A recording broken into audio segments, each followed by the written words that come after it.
Thank you all for coming.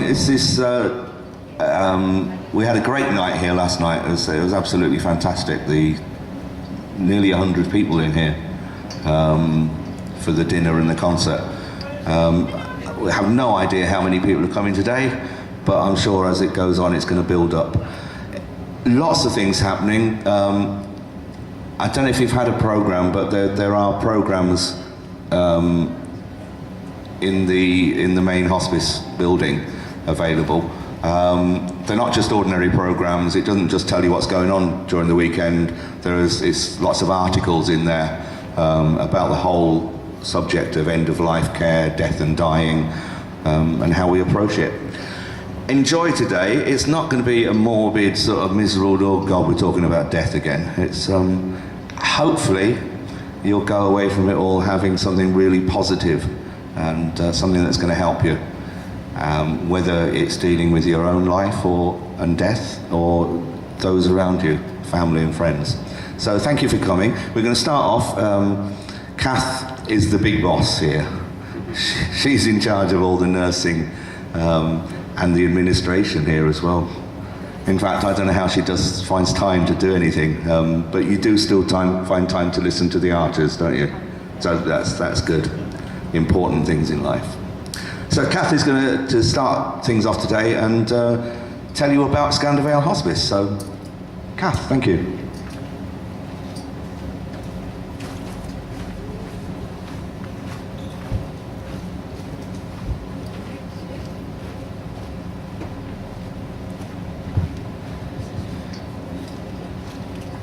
Good morning, everyone. Good morning. Are you okay? Can you hear me? That's okay? Yes. Yeah? As Jim has said, I'm Cath Thompson. I'm the clinical lead here at Skanda Vale Hospice. And I want to share with you some experiences that have influenced my work and to tell you a little of the work of what we do at Skanda Vale Hospice. Now, this won't be about the nitty-gritty, as it were, of how we operate. You can find that out from mingling with the team who are here today and find out how we take referrals, what we offer. But this will encompass the philosophy of why we offer the service that we do. My first personal experience of death was my paternal grandmother.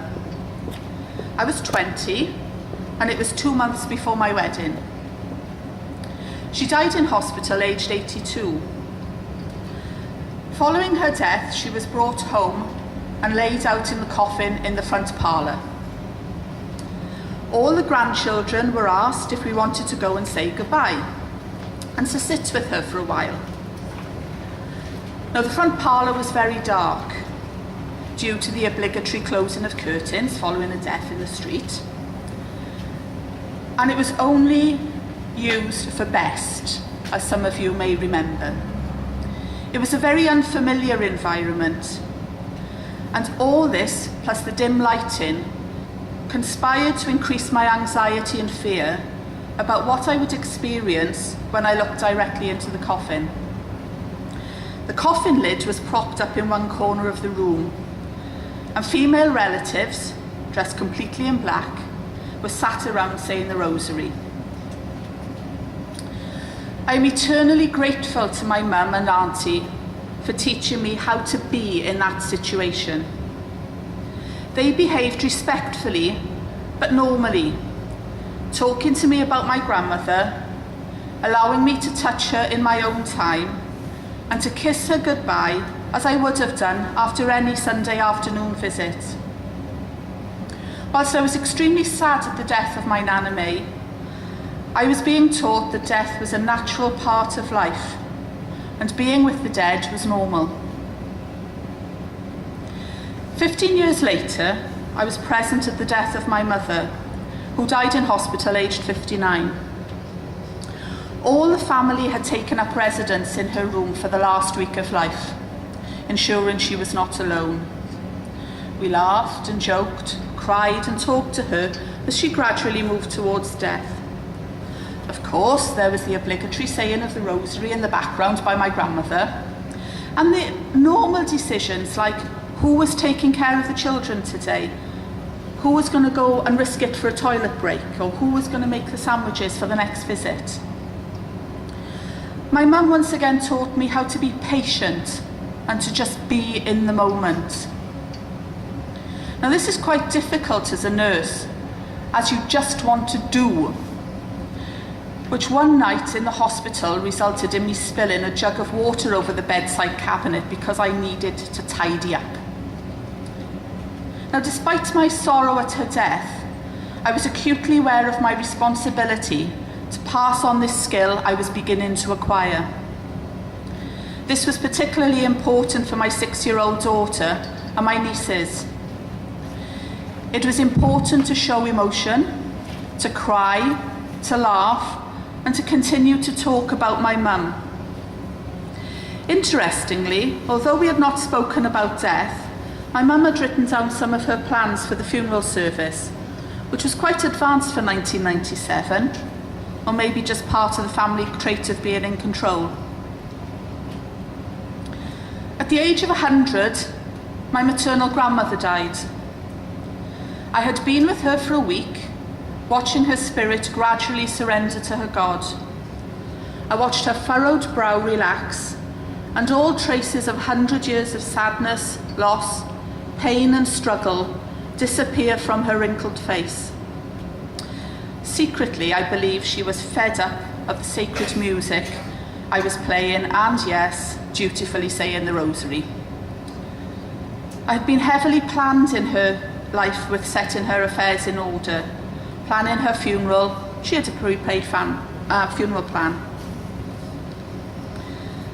3 years ago, I was called to the hospital to be with my sister who suffered a sudden collapse. My sister, aged 49, died in accident and emergency, with her husband and me present. Her children, aged 18 and 23, and my dad arrived shortly after. We were all numb, but once again I realised I was needed to teach my nieces, in particular, how they could just be with their mum. I took them in to see her once she was ready, and I held my sister's hand and talked to her and kissed her goodbye.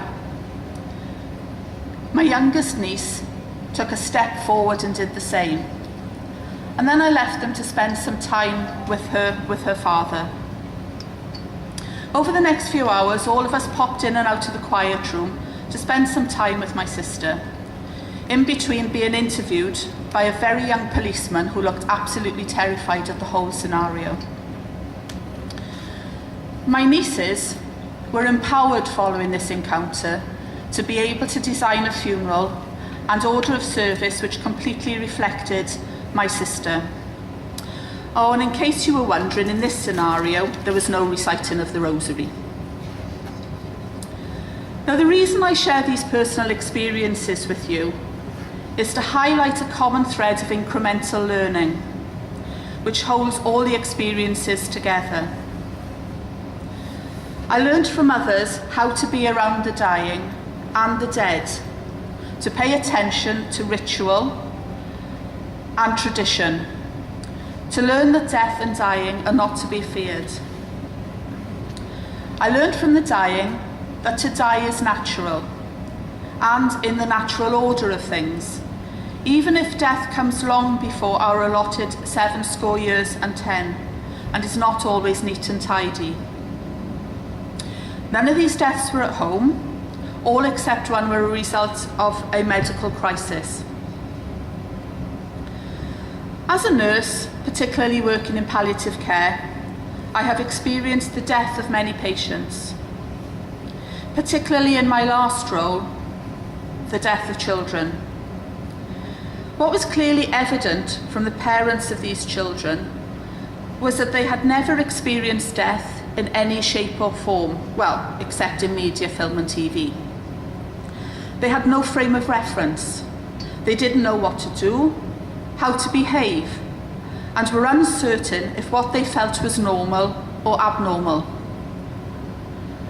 What was needed was guidance and gentle teaching that their normal instincts were right. They just had to have confidence to go with their instinct, to know that it was okay to cuddle their child, to be with their child. How have we arrived at a place where death is hidden and seen as a failure? Unfortunately, as Atul Gawande explains, modern scientific capability has profoundly altered the course of human life. People, fortunately, are now living longer and better than at any other time in history. But these scientific advances have turned the processes of aging and dying into medical experiences, matters to be managed by healthcare professionals who are completely unprepared for it. This reality has been largely hidden, and as the final phases of life become less familiar to people, we don't know what to do. This has resulted in a society ill-equipped to deal with death and dying at an individual, a family, a community, and a neighbourhood level, resulting in most deaths occurring in hospital.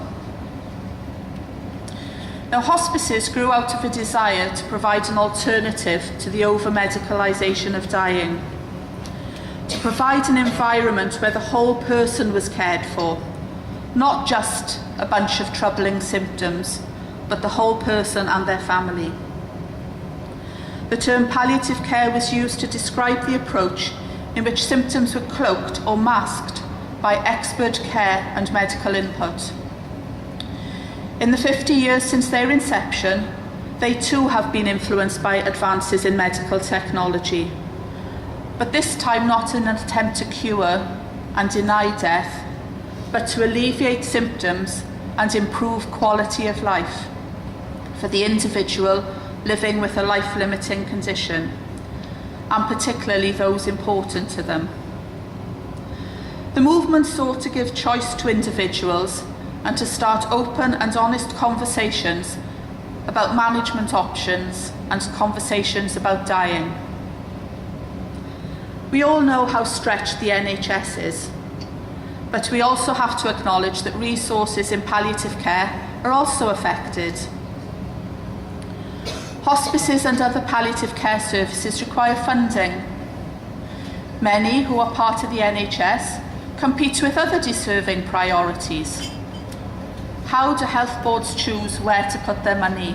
Are children more important? Are care of the dying more important? If palliative care and hospice provision are to continue to serve their patients, they must evolve and develop new and innovative ways of delivering their services. Skanda Vale Hospice was developed to meet the needs of a community who are living longer with more health needs due to old age and chronic and life-limiting conditions.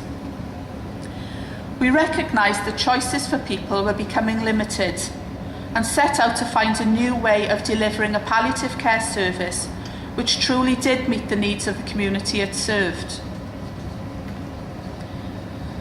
But Skanda Vale Hospice seeks to provide more than just another palliative care service. Our philosophy of care is not new.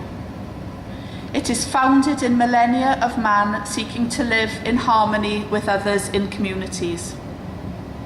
We recognise the connectedness of all living things, the dignity and fragility of life, and the essence of the divine in one another.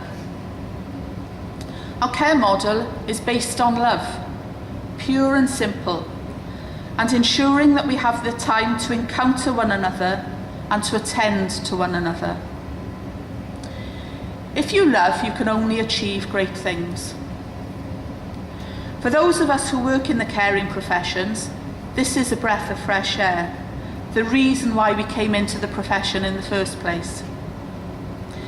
Giving time and space to individuals facilitates growth, even in the most desperate of times. We cannot change the course of the individual's journey, but we can make a positive difference to how they travel. So Skanda Vale Hospice seeks to do something new, to give the care of the dying back to the community, to provide a framework upon which individuals can pin their talents and skills for the benefit of others, to focus on love and compassion for our fellow man, and to accompany one another on our journeys through life into death. Our volunteers are core to this.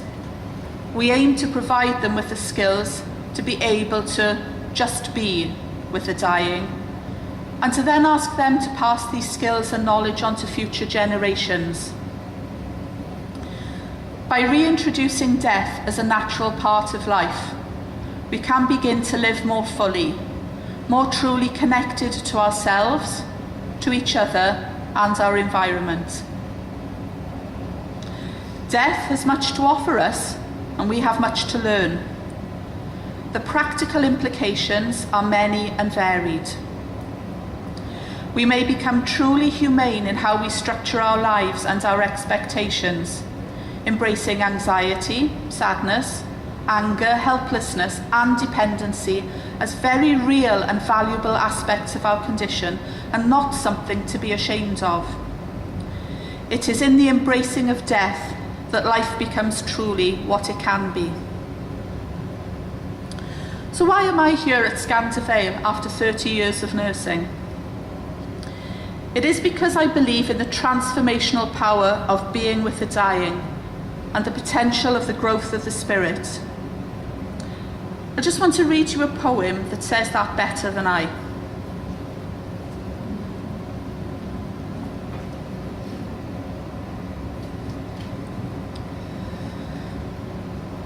So what you give to others is not merely what you possess. What you leave behind is not solely what you have accomplished. At every moment of your life and in the period of your dying, you shape the future of others. You do this in many ways, but the most powerful and the most pervasive is the impact that you make upon other people's understanding of themselves and their underlying attitudes towards life. One of the greatest legacies you can leave them is the impact of your own preparation for death, your own understanding of it, and the manner of your dying.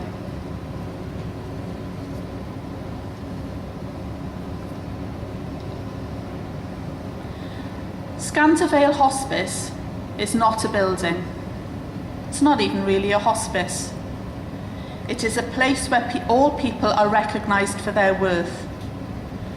It is a team that grows with the experience of death being close at hand, whilst living more fully in the moment. It is a place where people feel love, and in the receiving of love are also able to give love. If you have the chance, have a look around the hospice. Have a look at the services and the facilities and chat to the staff. But don't be deceived as you look around today, because this building is not built with bricks and mortar. It is built from love. Thank you.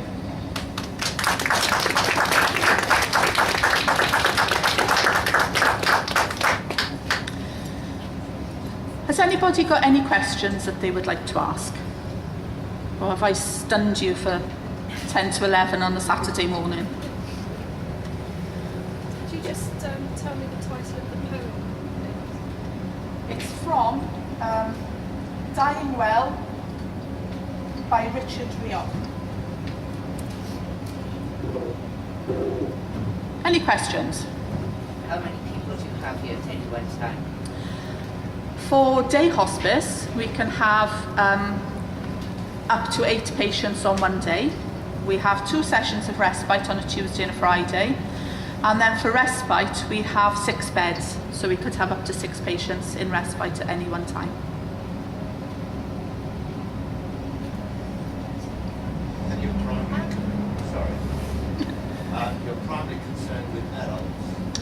We are. We only care for adults. However, having said that, what we do, we know that there are many children who are moving from children's palliative care services into adult palliative care services. And often it's quite a difficult transition to move into a different service. Adult palliative care services are modelled differently from children's services, many children's palliative care services have respite as a core of their provision. Adult palliative care services very rarely have respite as a part of their core service provision. So what we do is we work with a child before they reach the age of 18, just so that they can come and visit, the family can become comfortable with the services, and then once they become 18 can then come into service with us. Can I take advantage of the fact that I've just started? I don't want to stop. That's okay. When you talk about respite care, Yes. Yeah. are you involving the main carers that would be at home? Yes, I mean our philosophy of respite care is not about just providing a break for the main carer at home. Respite care for us is about providing the individual with new experiences, to be able to challenge the individual to live differently in that particular moment. Often, respite just refers to giving a break to the carer at home. And we think that is important, that is very important, but also the respite must be of benefit to the individual who is receiving the respite as well. So for many people, an individual will come in to stay in the hospice on their own. Sometimes their main carers may come in with them, but because we have family accommodation, so they may stay independently but still close to their loved one. So yes, the carers are included and looked after in that respect. Even in day hospice, the carers can also take advantage of all the services that we offer to the patient. Sorry, you wanted to ask something? Yes, I know you use complementary therapies here. I'm wondering what your view on that is.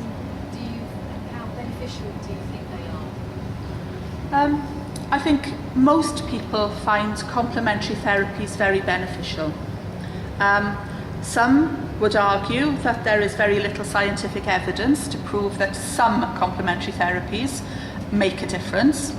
However, there is something about the individual being able to judge that better than any external viewer of the whole. So we feel that making use of anything that makes a difference to that person's journey is of worth, and we will encourage the use of anything that people feel is of benefit for them. I mean, when we were looking at how we sort of developed the service with our clinical volunteers, for instance, we looked at how we could encourage adults to view being ill in a different way. And I don't know whether it's because I come from a background in children's palliative care. I didn't see why we couldn't have swings and risk and things in the garden that actually sort of stimulated some sort of different type of experience that they would never have before. We did have a suggestion of having a zip wire from the balcony down to a tree in the garden.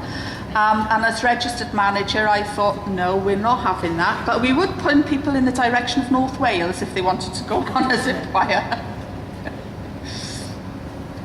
Any other questions? I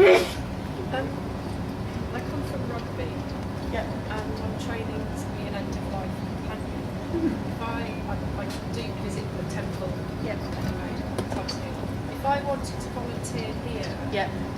what would that look like? As in, would I stay for 2 weeks, or how would I, coming from afar?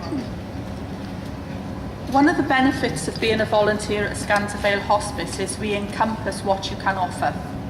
So some people can only offer a couple of hours every day. Some people who come afar come to work in a block with us. And that may be beneficial because it saves travelling, and like you coming from rugby, that would be really the way forward. Because of the way we structure respite at the moment with only 1 week per month, what we tend to have for people who visit is they come and be resident in our very own volunteer accommodation, which is at the top of Skanda Vale community. And there we value the contribution that volunteers make to make sure that they are comfortable and warm and fed when they are offering their services to us. So you would come and stay at Craig Fryn, for instance, for the week, and then work a shift pattern that suits you. And if you wanted to stay longer, you could encompass day hospice the week after or the week before, depending on what you wanted to do. Any other questions?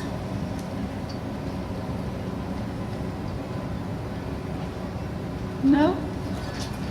Thank you for your time. I think what we can do, because we have finished a little bit early, is if you wanted to go and have a wander around the stalls and the displays and things, and then the next lecture will be here at 11:30, and that will be Dr. Idris Baker, who is a consultant palliative care physician in Abertawe Bro Morgannwg. So have a wander, have a look at all the displays. We've got some very interesting literature and things that you might be wanting to pick up, and then come back in here then about 11:20. Thank you very much.